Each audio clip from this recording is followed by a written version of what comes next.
નમસ્કાર ખેડૂત મિત્રો, તમારું સ્વાગત છે અમારી આ યુટ્યુબની બજાર ભાવની ચેનલમાં। તો આજના આ વિડીયોની અંદર આપણે સફેદ તલ અને કાળા તલના શું બજાર ભાવ ચાલી રહ્યા છે અને હવે ભાવ તલના વધશે કે ઘટશે, સંપૂર્ણ આજના વિડીયોની અંદર આપણે ચર્ચા કરવાના છીએ। તો વિડીયોમાં અંત સુધી બન્યા રહેજો। તો મિત્રો, સૌપ્રથમ વાત કરીએ તો કાળા તલની બજારમાં 80 થી 90 રૂપિયાનો 20 કિલોએ સુધારો જોવા મળ્યો છે અને જ્યારે સફેદ તલની બજારમાં ભાવ સ્થિર રહ્યા હતા અને ગુજરાતમાં આવકો 5,000 બોરીની આસપાસ સ્થિર છે અને દેશાવરમાં મધ્યપ્રદેશ અને રાજસ્થાનમાં અને યુપીમાં તલની આવકો હવે ઘટવા લાગી છે। ખાસ કરીને ચોમાસું પાક આ ત્રણેય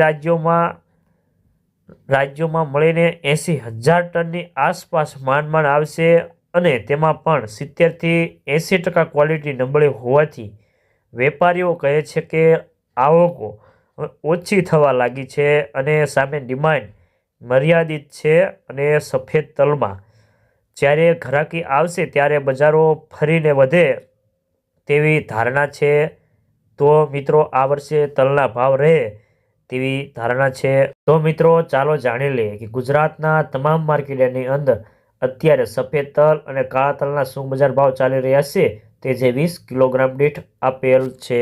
તો મિત્રો, સૌપ્રથમ જાણીશું આપણે સફેદ તલના ભાવ।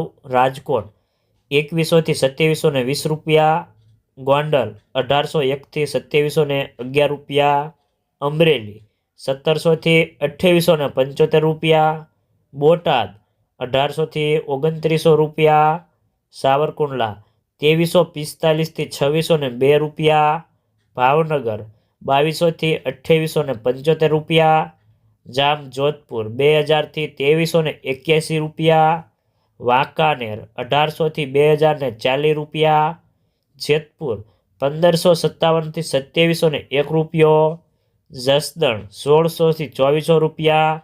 તો હવે જાણીશું આપણે કાળા તલના ભાવ।